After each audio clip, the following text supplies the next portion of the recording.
Bienvenue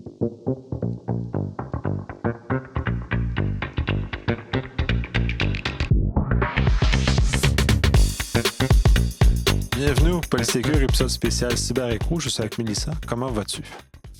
Bonjour Nicolas Loïc, ça va très bien, merci beaucoup. Un peu fébrile.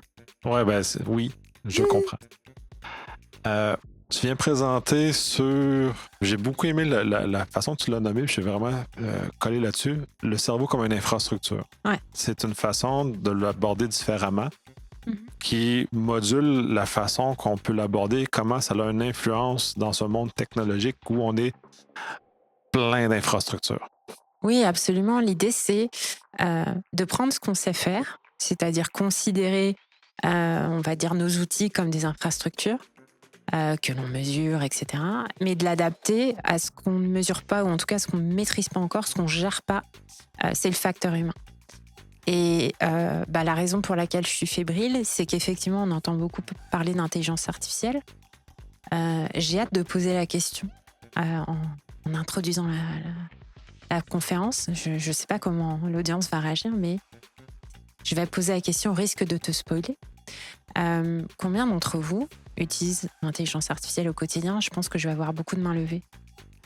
Si je pose la question juste après, combien d'entre vous ont une définition claire de ce que c'est que l'intelligence humaine? Je risque d'en avoir moins levé. Probablement peu ou pas du tout. Là. Peu ou pas du tout, absolument. Le problème, c'est que qualifier quelque chose d'intelligent, ça demande de comprendre ce que c'est que l'intelligence. Prendre en compte le facteur humain, qui a un impact considérable en cybersécurité, ça demande, un, de le comprendre, et deux, d'adapter une stratégie, mais donc à un moment de faire des mesures. Et en fait, le propos, c'est d'amener donc ce qu'on sait faire, mesurer, cartographier, au même titre que des infrastructures qu'on met en place en cybersécurité, et de l'adapter au cerveau. D'où un peu un titre presque, j'ai envie de dire, technique, matériel, mais parce qu'en fait, c'est une approche qu'on doit avoir. C'est-à-dire qu'aujourd'hui, on ne peut plus se permettre de mentionner des choses en les laissant intangibles et, on va dire, se conforter dans l'illusion que puisqu'on en a parlé, ou puisqu'on a envie, on apporte des solutions efficaces. Malheureusement, c'est pas le cas. Sinon, depuis une décennie, le facteur humain ne pèserait pas autant en cybersécurité et ne risquerait pas de peser encore plus à l'ère de l'intelligence artificielle. Ce que je veux dire par là, c'est que l'intelligence artificielle, quand elle est employée notamment par des cybercriminels, on n'est pas simplement en train de la mettre au service d'une puissance technologique. Quand on parle de deepfake, on la met au service de cibler le cerveau, de nous piéger nous. Ce que ça veut dire par là, c'est que le cerveau est pris d'assaut, donc il est temps qu'on adapte la défense à cette cible privilégiée qui est une protection sous-exploitée. Oui, puis j'aime ça. Ça, c'est une belle introduction. Puis surtout quand on l'aborde surtout comme étant le cerveau comme étant une infrastructure, ça fait un peu écho à ce qu'on a parlé le premier podcast qu'on a fait ensemble. C'est-à-dire que tu arrives du monde où tu es hyper analysé, donc les comportements, les hooks pour faire que les gens restent très longtemps, c'est une partie de cette étude-là. Comme quoi le cerveau étant une machine complexe, on en comprend une partie, on essaie de le manipuler, dans l'occurrence, dans ce que tu parlais, donc de réutiliser ça pour aller plus loin. Mais l'infrastructure elle-même est beaucoup plus vaste que ça. Et si on veut avoir des résultats concrets, notamment en cybersécurité, on doit comprendre davantage. Puis le mix avec l'intelligence artificielle est d'autant plus importante puisque c'est une extension de ce qu'on a et non un remplacement de. Ouais. Donc, il faut le voir comme ça. Puis de le réfléchir à l'infrastructure, ça devient plus facile de voir l'aspect linéaire de continuité entre le cerveau humain et comment. Je déteste le mot intelligence artificielle parce qu'il n'y a aucune, il y a aucune intelligence là-dedans, mais cette continuité-là avec cette façon de multiplier les capacités de l'humain, comme la révolution industrielle était capable de le faire à une certaine époque. Donc, absolument. C'est exactement ça. Et tu enfin, tu décris très bien, voilà, ça doit être une extension. Et donc, comme l'introduisait le Major General Dave Yarker hier, au début de CyberEcho, il s'agit de mettre une technologie au service de l'être humain. Et on l'oublie facilement parce que euh, on a, on va dire, des informations, des nouvelles qui sont rythmées par certes des développements technologiques, beaucoup moins que par des applications qui rajoutent de la valeur. D'accord. D'ailleurs, aujourd'hui, la vaste majorité des entreprises ne sont pas encore rentrées dans leurs investissements avec tout ce qu'elles ont, elles n'ont pas eu encore des retours d'investissement à la hauteur attendue par rapport à ce qu'elles avaient misé sur l'intelligence artificielle. Alors, ça ne voudrait pas dire qu'il en faut demain, mais il y a eu beaucoup de situations dans des grandes entreprises plus ou moins énormes où on est capable de mesurer le décalage entre ce qu'on attendait, finalement, ce qu'on a récupéré, quand on n'a pas que perdu des choses. Et là où ça devient intéressant, c'est de se rappeler encore une fois, une technologie, elle se développe, c'est génial, il y a plein de révolutions, c'est génial. Maintenant, comment on s'assure qu'on la met au service de l'humain? Et on n'a plus le temps. En tout cas, on perd du temps et ça nous coûte énormément de ne pas le faire tout de suite, de pas anticiper ça quand on déploie une stratégie. Et ça nous coûte aussi en cyberattaque.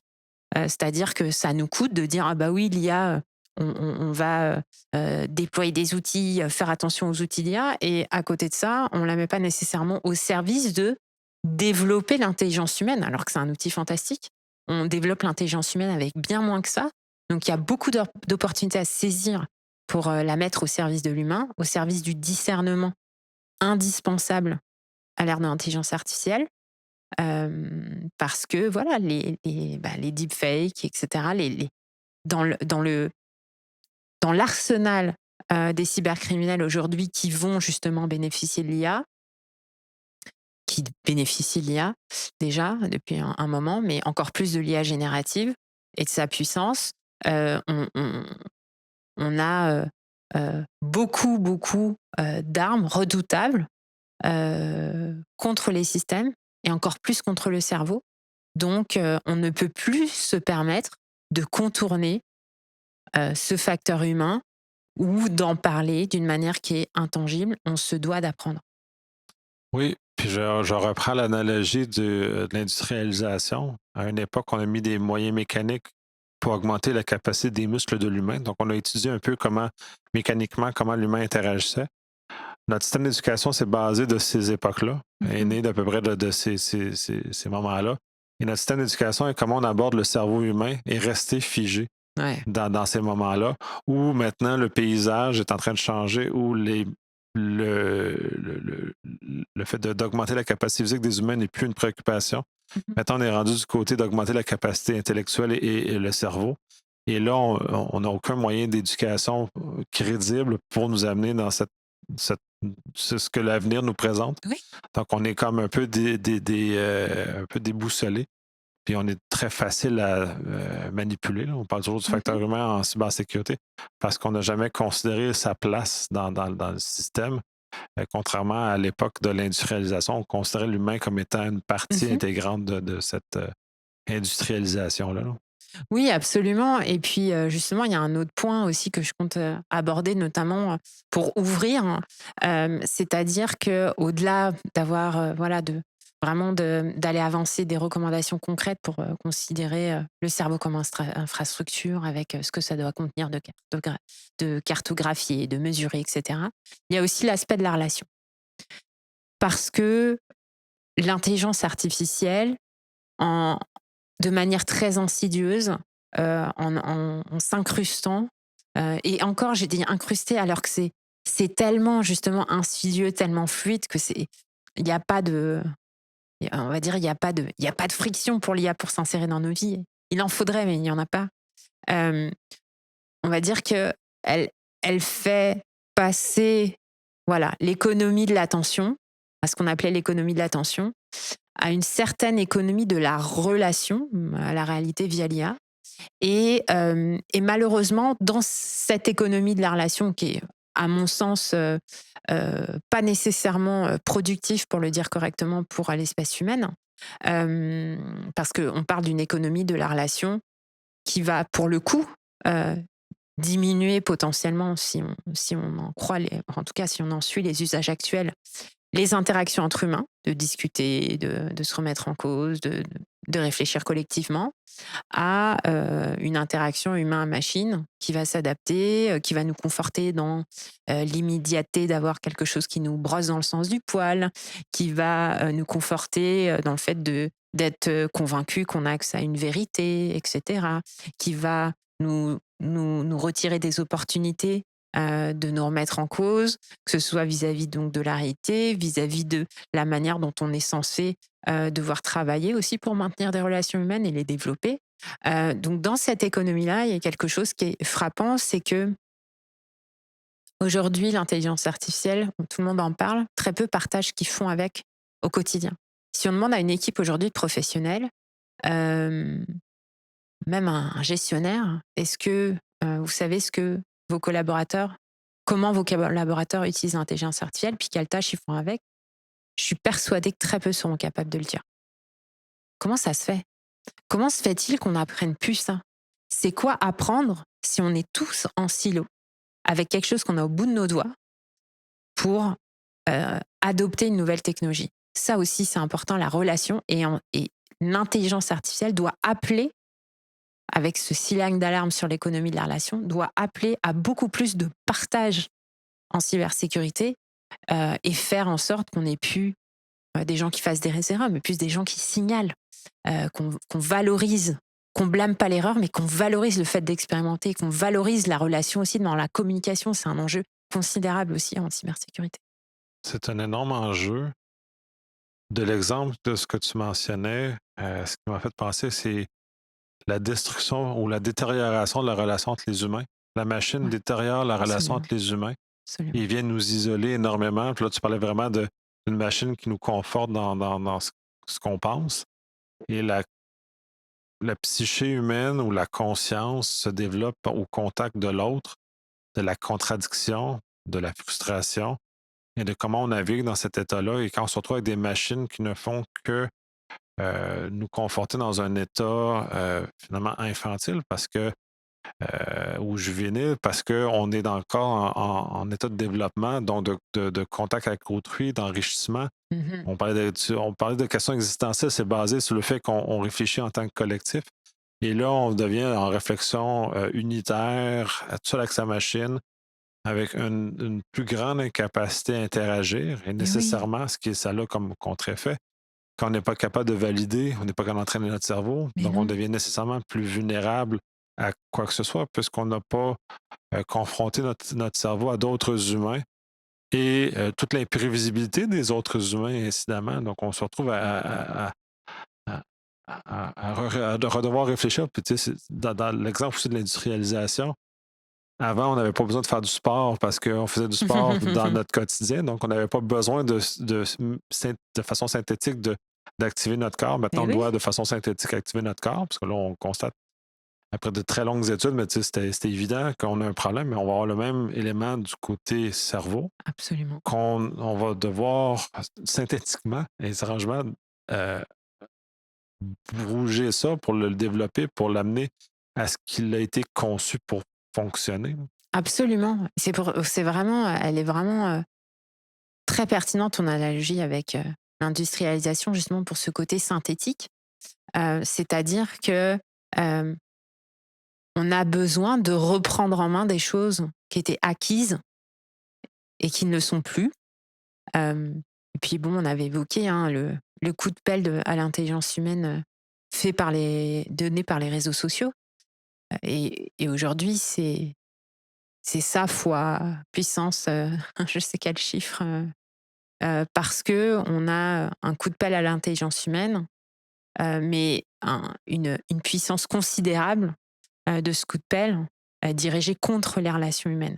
Et du coup, ce que l'humain fait de mieux, c'est-à-dire construire en collectif pour le progrès. Et ça, c'est un véritable enjeu. Et en cybersécurité, aujourd'hui, ce qui est génial, c'est que les gens se rencontrent beaucoup. Il y a beaucoup de conférences, mais les gens se rencontrent beaucoup aussi. C'est pour ça que je ne le prendrai pas personnellement s'il y a des chaises vides, parce que c'est important de créer du lien. Mais l'idée, c'est voilà, de parler de créer du lien, parce que aujourd'hui, il faut le créer. C'est plus acquis. C'est plus du tout acquis.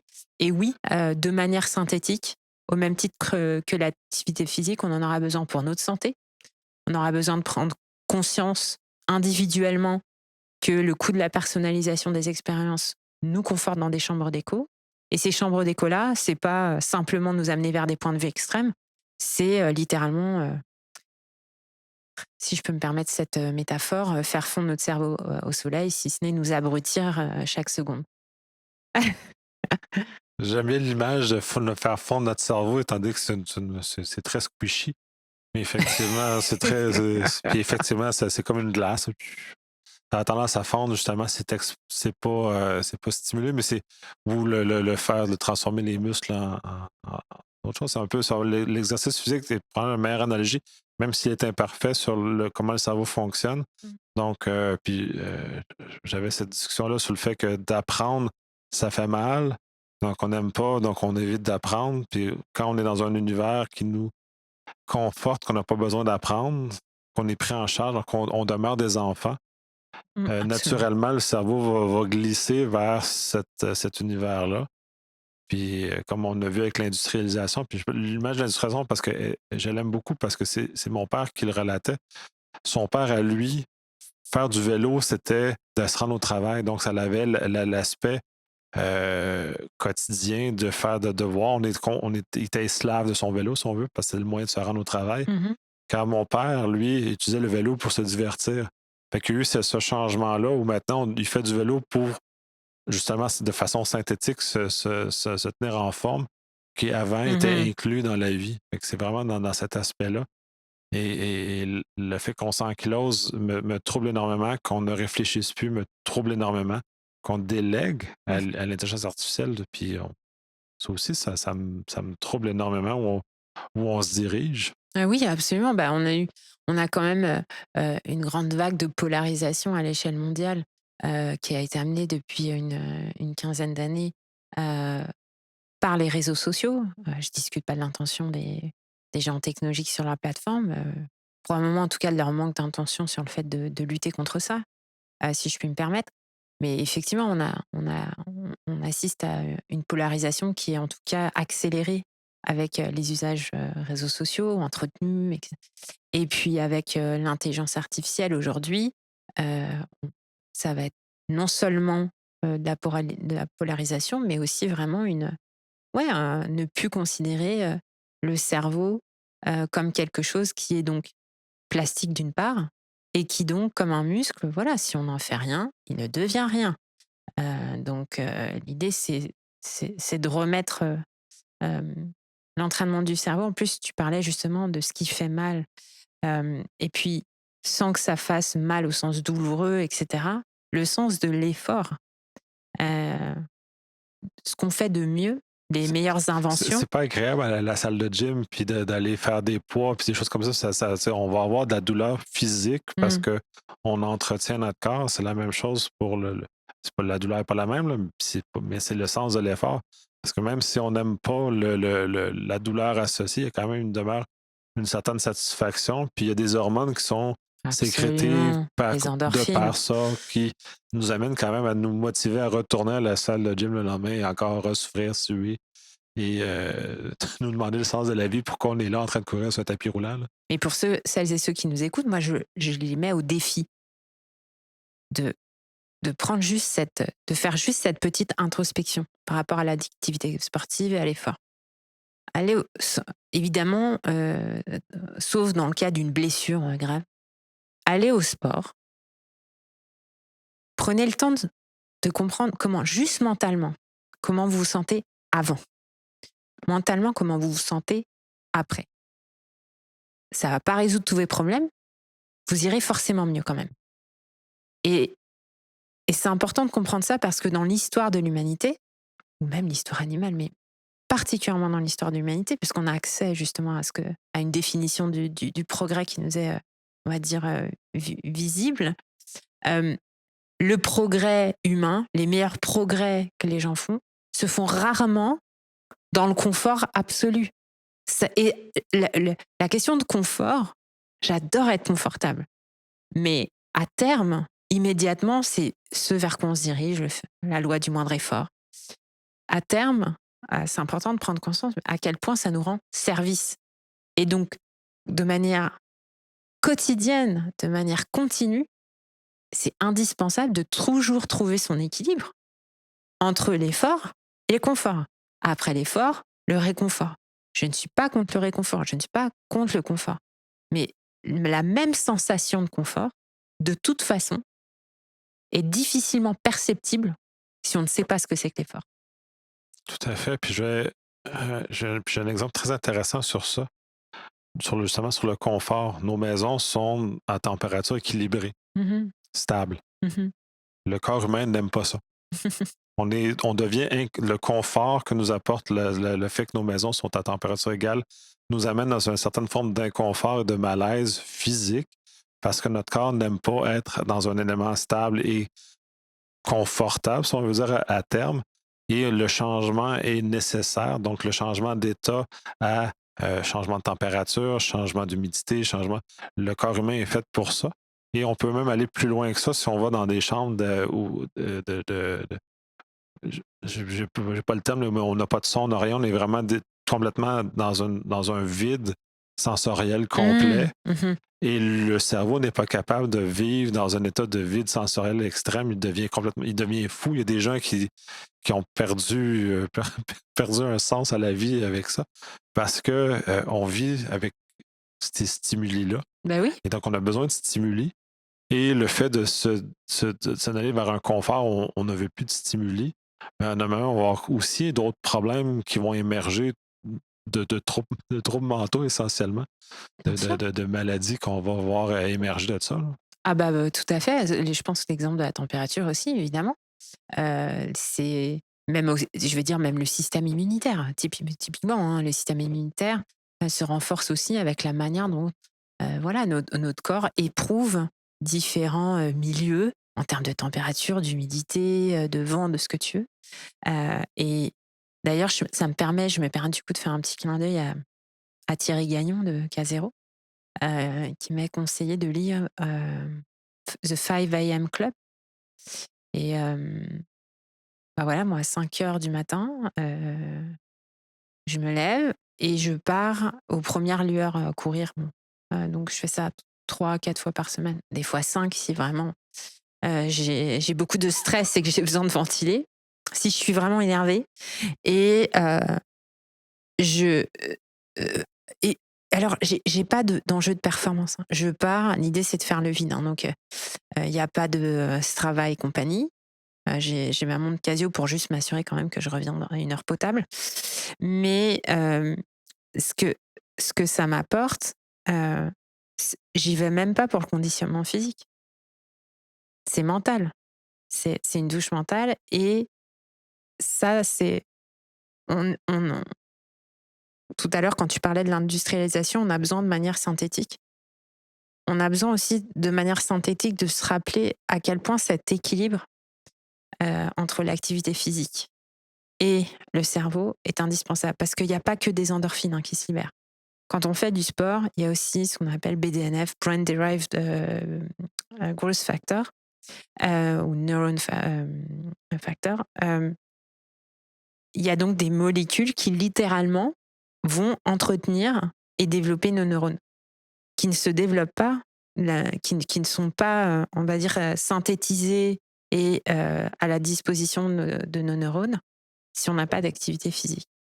Et c'est pour ça que finalement, avec l'intelligence artificielle, quand on regarde un petit peu où on s'en va, particulièrement en cybersécurité, si l'idée c'est de se protéger, c'est de faire attention à ne pas avoir simplement une espèce de forteresse qui protège nos données et nous qui sommes en train de dépérir à l'intérieur, mais de s'assurer en fait qu'on est capable de nous ramener à cette humanité pas par conviction, parce que c'est bien arc-en-ciel qui chie tu vois, des licornes qui chient des arc-en-ciel, mais parce que ça doit nous appeler à de l'intelligence, à une stratégie qui doit bénéficier de la compréhension de ce que c'est que d'être un être humain.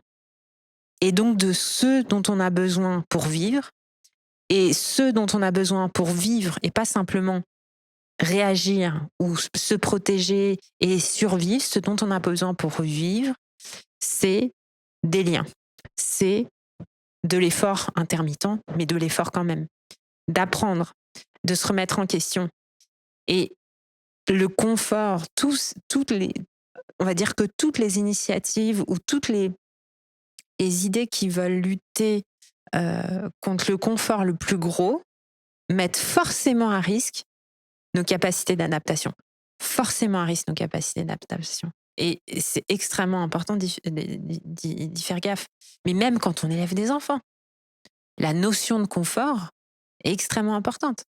Je crois que c'est très difficile de donner les outils à un enfant de s'épanouir s'il n'a été élevé que dans le confort. Le cerveau fonctionne par, on va dire, un circuit de la récompense, du plaisir, mais donc qui, quand il s'active régulièrement dans des contextes appropriés, conduit au bonheur. Le circuit du plaisir, c'est simple. Quand on a une activité qui fait plaisir, paf, ok, je vais vraiment vulgariser, un shot de dopamine, endorphine, cool, voilà. Moi, j'aime les glaces. Ok, donc si je mange une glace, je vais avoir un shot de dopamine dans mon circuit de récompense. Si on me dit, on va manger une glace, rien qu'à la perspective de manger une glace, j'ai déjà une expérience du plaisir. Puis après, en admettant que la glace soit bonne, etc., j'en ai une autre expérience du plaisir. Mais si on me dit, on va manger une glace, puis finalement, c'est fermé, la crèmerie est fermée, ça va pas être neutre là. Je vais avoir non pas une libération de dopamine, je vais avoir une diminution de sa libération. Et ça, c'est le substrat biologique de la frustration. Et pourquoi c'est important de comprendre ? Parce que même pour kiffer sa life, on a besoin de vivre l'inconfort pour apprécier ensuite le réconfort. Et que donc, non, le confort ne rend pas service, même dans l'immédiateté, parce qu'à terme, on sera plus capable de l'apprécier. Mais je veux dire, dans la vie, si je commence à voyager en business tout le temps, le jour où je retombe en classe économie, je vais souffrir. Mais non, mais c'est vrai. Je suis entièrement d'accord avec cette image. C'est drôle, ben oui. Mais bien sûr, vous allez dans un hôtel, vous avez un petit chocolat qu'on vous met sur l'oreiller, chocolat noir, plus de 72%, allez, fleur de sel. Le jour où vous avez ça pendant 3-4 jours, c'est votre chocolat préféré, cool. Le jour où, c'est plus, on vous met un chocolat, mais c'est même plus celui que vous aimez. Vous êtes là, alors que le service reste incroyable dans l'absolu. Mais notre cerveau, non, il a direct mis ses attentes à un niveau qui n'est pas assouvi, et donc, on a ce petit substrat biologique de la frustration. Donc c'est important de ne pas trop s'habituer au confort pour apprécier sa vie, mais aussi développer son intelligence. Aujourd'hui, en cybersécurité, c'est extrêmement important. Non pas de se dire, oh là là, avec l'IA, etc. Non. Voilà, on peut crier, on peut pleurer tous ensemble un bon coup. Après, on peut se mettre en action et se dire, OK, comment on s'assure qu'on ne va pas juste apprendre ou acheter du poisson, mais savoir pêcher dans des eaux qui sont un peu plus... qui sont avec différents contextes, dans des eaux salées, des eaux douces, etc. Et c'est ça la résilience. C'est pas juste un mot. C'est comme j'aime l'humain. C'est résilient, excuse-moi. Mais il y a un moment, il faut juste se dire qu'au-delà des buzzwords, il y a des actions mesurables, tangibles et durables à construire. Oui. Oui, puis l'aspect que j'aime bien dans ce que tu mentionnes, c'est le changement. C'est-à-dire qu'il faut toujours remettre à zéro notre niveau parce qu'on s'habitue trop rapidement. Donc, tu parlais voyager en classe business, par exemple, est un exemple d'être traité à l'hôtel de façon exceptionnelle. Et ça nous ramène, notre niveau zéro revient à ça. Donc, on ne redescend jamais, par frustration, comme tu mentionnais. Mais si on ne déséquilibre pas le système, on ne sera pas capable de rééquilibrer puis d'apprécier. Donc, puis c'est fascinant parce que notre qualité de vie diminue essentiellement. Plus on est dans le confort, plus notre qualité de vie diminue parce que Exact. on devient de plus en plus difficile à satisfaire parce que la chute de dopamine, puis ça revient toujours physique, c'est toujours dans le corps, c'est toujours comment la mécanique fonctionne. Ben, elle ne comprend plus, puis capable de mesurer parce qu'elle est toujours dans un contexte relatif et jamais dans un contexte absolu. Mais Donc, c'est oui, jamais de la douleur absolue, c'est toujours et puis, comme on subjectif. fait dans beaucoup de choses, on doit avancer dans des pas tranquillement, justement, pour aller. Si on parle du sport, ben, on va y aller pas tout de suite comme courir le marathon, mais tranquillement, on va s'y rendre. Donc, on va avoir des pas, puis cette fluctuation-là nous amène dans un contexte différent. Et en cyber, puis c'est d'autant plus important d'entraîner le cerveau. Et oui, Puis on s'en va vers ça. On doit aller vers ce genre de choses-là. Tu sais, je veux dire, je mettais en lumière le fait que notre méthode d'éducation n'a pas changé depuis l'ère industrielle. Donc, on essaie d'entraîner le cerveau à une heure numérique où tu sais, la connaissance et tout ça a vraiment le haut du pavé. Mais on a toujours les vieux outils d'enseignement. On n'est pas capable de ça. Même si on connaît, puis c'est ça qui est fascinant. Puis en plus, tu viens de cet univers-là. Dans le jeu vidéo ou dans les réseaux sociaux, ben, on a longuement étudié le fonctionnement du cerveau, bien sûr. mais on n'utilise pas ça à l'éducation, on utilise ça juste à l'heure actuelle pour faire de l'argent. Mais c'est ça. Au lieu d'amener le cerveau ailleurs, plus grand, faire progresser l'humain, on est juste, ouais, on fait de l'argent. Et en fait, c'est exactement ça. Et enfin, moi, c'est vraiment au cœur de ma mission. Et bah, typiquement avec Mindlock, l'idée, c'est de passer à ah, c'est cool le cerveau. OK, on va l'entraîner maintenant. Et c'est intéressant parce que c'est vraiment un projet qui a été aussi très bien accompagné par Propolis, hein, très franchement, bah, qui nous a convaincus voilà, d'aller encore plus convaincus d'aller jusqu'au bout du projet, qui a accéléré le projet. Et justement, j'avais une discussion avec Bérénice, qui est en charge de tout l'aspect cybersécurité chez Propolis et bien d'autres choses. Et on parlait, c'est vraiment intéressant, parce qu'on parlait du fait que Propolis, c'est un programme qui peut paraître intense parce que sur notre cohorte, donc s'il y avait des ateliers 2 jours par semaine. Et c'est vrai que quelque part, ça peut poser question. Évidemment, chacun a un contexte individuel avec des obligations, etc. Bon, en ce qui me concerne, je suis solopreneur bien occupée. J'ai une vie familiale, j'habite Rive Sud, donc voilà. Donc je mettais à peu près 1h40 à aller pour me rendre aux ateliers. Et pour moi, évidemment, on pourra dire: «Ouh là, c'est pas confortable, c'est casse-gueule», même en parlant avec mes proches: «Ouh là, ça va piquer».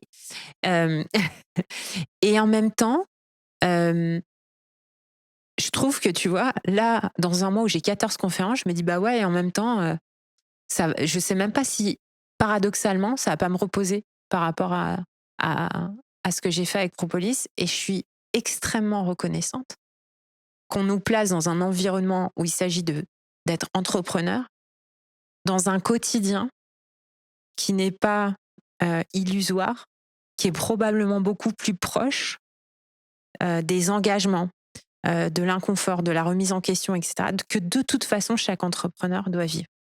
Et puis alors, c'est même pas un inconfort. Oh là là, non, on a grandi. Et oui, des fois, c'est pas facile.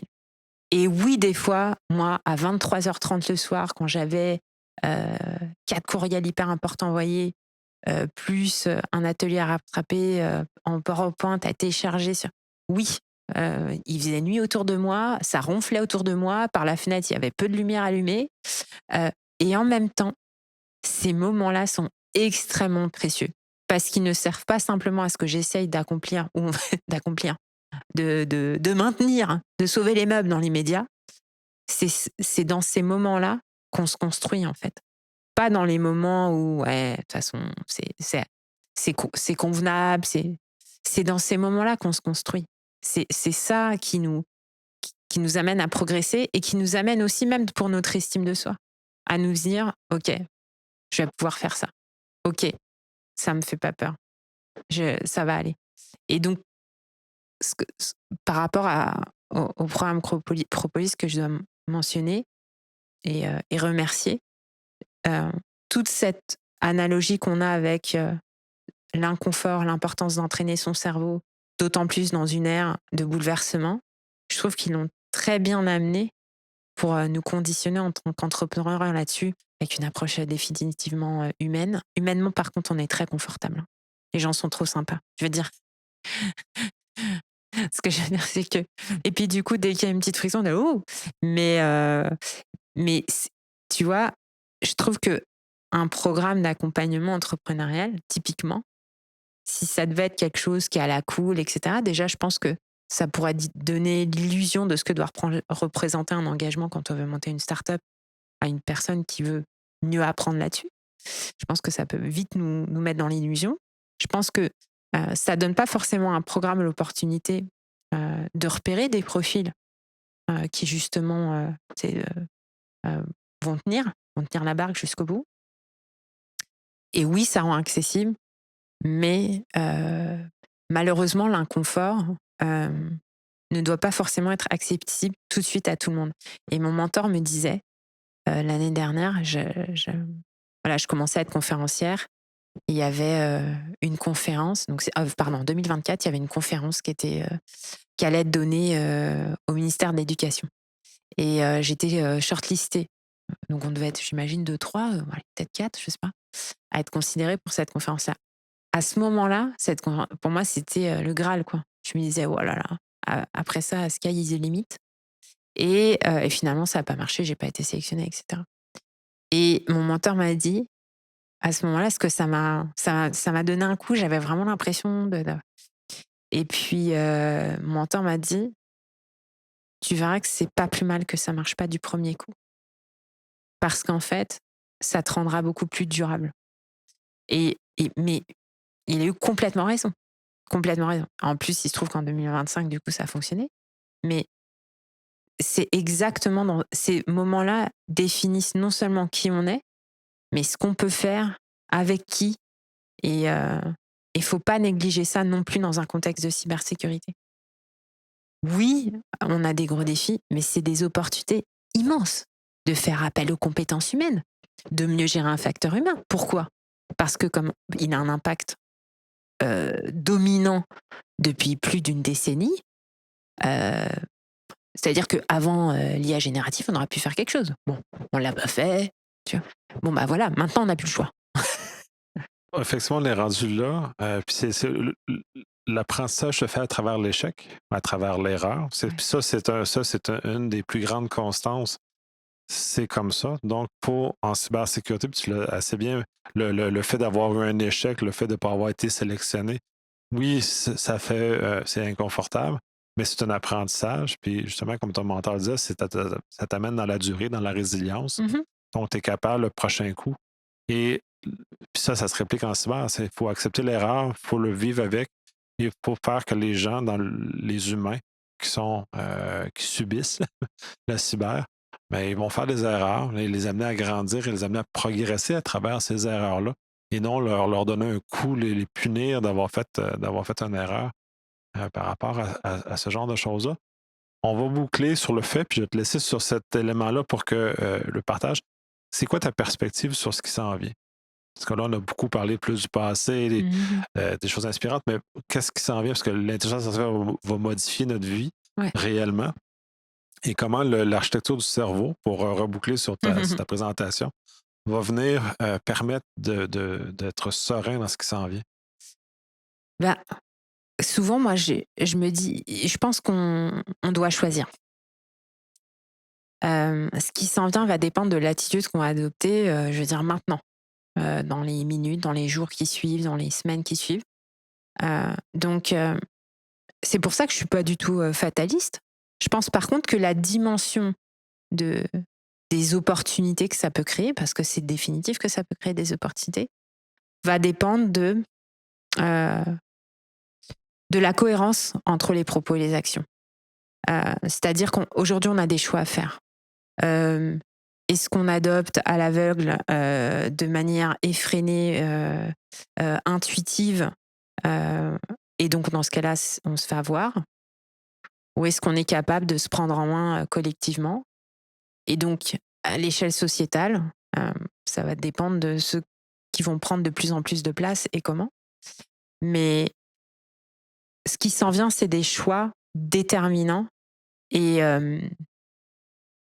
où on ne peut plus parler aussi longtemps qu'on l'a fait de choses qui sont bien, gentilles, de manière intangible, où il faut qu'on mesure, qu'on gère, qu'on mette des chiffres, qu'on construise sur la résilience, qu'on mette des chiffres, qu'on mesure, qu'on construise sur créer du lien, qu'on mesure, qu'on construise sur le discernement. On ne peut plus se permettre de mettre des buzzwords et de se dire qu'on a fait le travail. Donc, ce qui s'en vient, c'est ce choix-là. Et ce qui s'en viendra après dépendra de ce choix. Mais aujourd'hui, c'est un choix imbitable auquel on est confronté. Donc, la bonne nouvelle, c'est qu'il est entre nos mains. La moins bonne nouvelle, c'est qu'on n'a plus le temps de tourner autour du pot. Je ne sais pas si ça répond à ta question, mais c'est comme ça que j'envisage. Absolument, c'est justement comme ça que je voulais voir comment les choses se dirigent devant nous. Je te remercie encore pour ce partage. C'est la deuxième fois, puis j'ai énormément de plaisir à chaque fois de ces conversations. Ouais. Là, on prend beaucoup de temps avant aussi, tout ça. On parle d'énormément de choses que j'espère qu'on va réussir à tout partager à travers différentes collabs. Mais oui. Merci énormément. Merci infiniment.